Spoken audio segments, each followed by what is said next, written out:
May pinto at hagdan na ang ating 144 square feet boathouse project. Talagang malapit na tayo. Napalaban na naman ang aming construction skills. Tara, samahan nyo kami.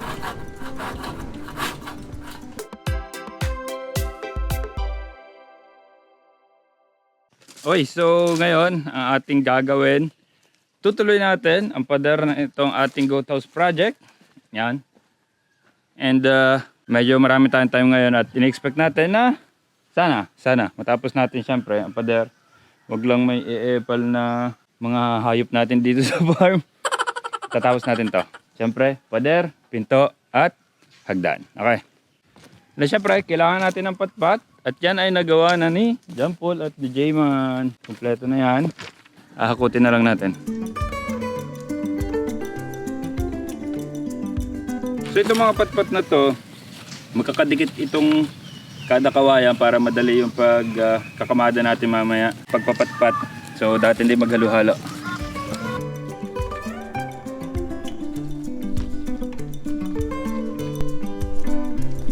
So para sa hatian ng gawain, kami ni Jayman magpapatpat kasi kailangan taas at baba. Tapos si John Paul, anong gagawin mo John Paul? Siyempre ako dito sa pinto. Siya na yung babanat sa pintuan natin para marami tayong magawa at once. Okay, magsimula tayo sa side na to para sa ating pader. First, patpat.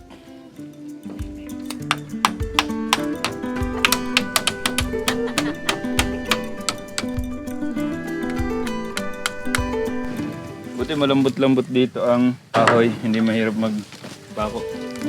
Yan Paul naman, project niya ay ang pinto. Ganito lang ang gagawa ng pinto. Kung sa'yo matuto pa, magpaturo kayo sa akin.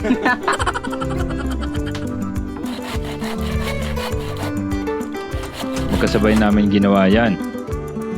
Okay, tuloy-tuloy lang kami sa pagpapatpat ni Jayman dito. Sanay na sanay siya doon. Tapos anong ginagawa mo na dyan Paul? Bilisan mo naman down, diba? Siyempre, habang sila'y nagpapatpat, ako naman, patapos na yung ginagawa kong pinto, sila mabagal pa. Oh, ibig pinto na yan. Yan. Bigla susala sa wala. Pero magaling naman ako mag-eskwela. Akong bahala.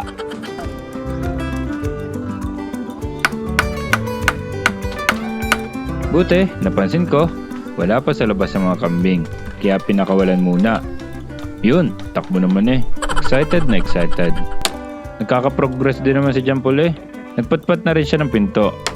Mabilis din dumali. Tingnan natin mamaya.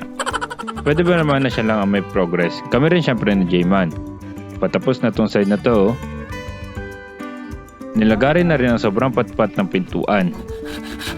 Kupit lang kasi yan sa mga patpat na pangpader. Kailangan lang natin lagyan dito ng patpat para hindi maitulak ang kambing.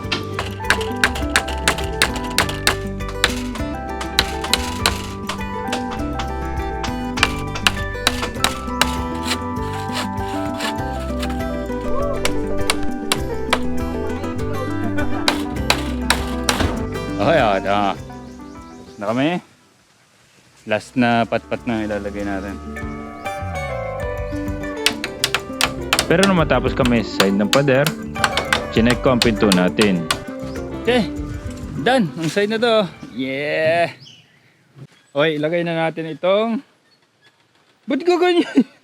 Kita mo naman, oh. Suksugin natin itong isang patpat na to. Toink!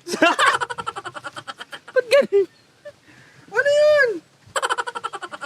Maluwang doon. Hindi pang professional yan eh. Tatry muna natin yung lapat nung pinto kung okay ba.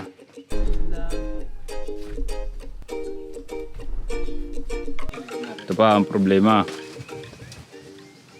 Yung ating pinto, lapat. Paano natin bubuksan?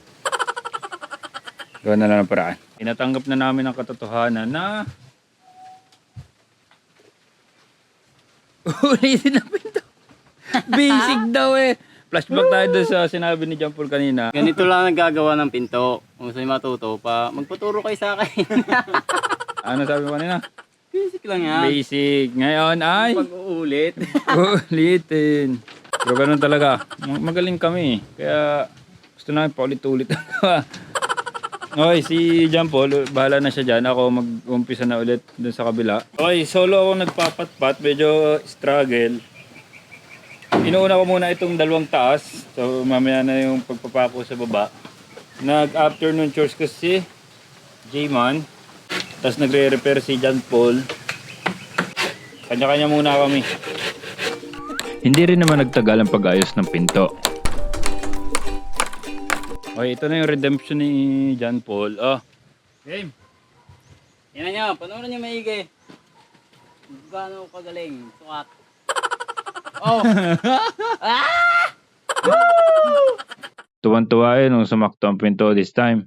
Yan, nagkasya na. So, ano na natin? Kailangan lang natin putulin yung taas na yun kasi tumatama siya doon sa 2x2. Maybe siguro na natin to.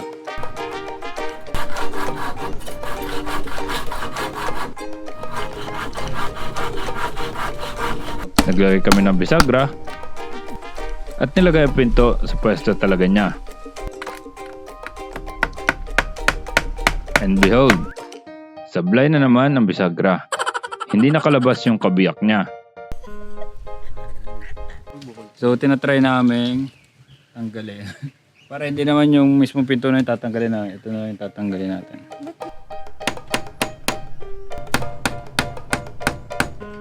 Yo, natanggal na. Oh, balik eh. Tama. Yeah, okay na. Tuloy yan sa'yo. Redemption time ulit. And nice. Ayos na ayos na. Okay, tapusin lang natin yung bisagra.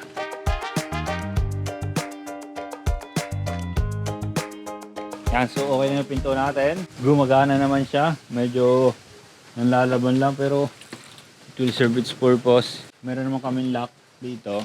So, ako, tutuloy sa pagpapatpat. Ikaw ay gagawa ng hagdan. Tapos to. Tinatapos namin ang isa pang side ng pader kasabay ng hagdan naman. Ganito lang ang nagawa ng hagdan para hindi tayo kakamali. Kailangan lang natin ipukpok. Kailangan nating metrohin para sukat na sukat.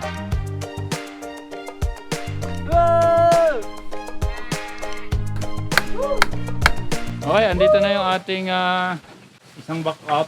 Mapapadali na ulit ang ating pagpapatpat. Basic to.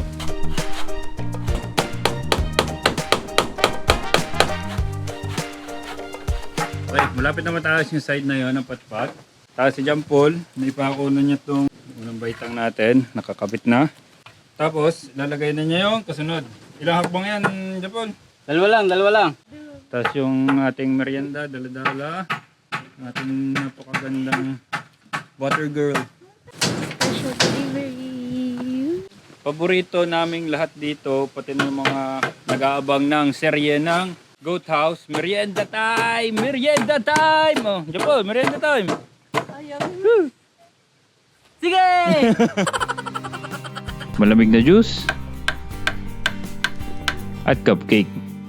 Hindi na James Bond ah. As usual, walang hugas ng kamay yan.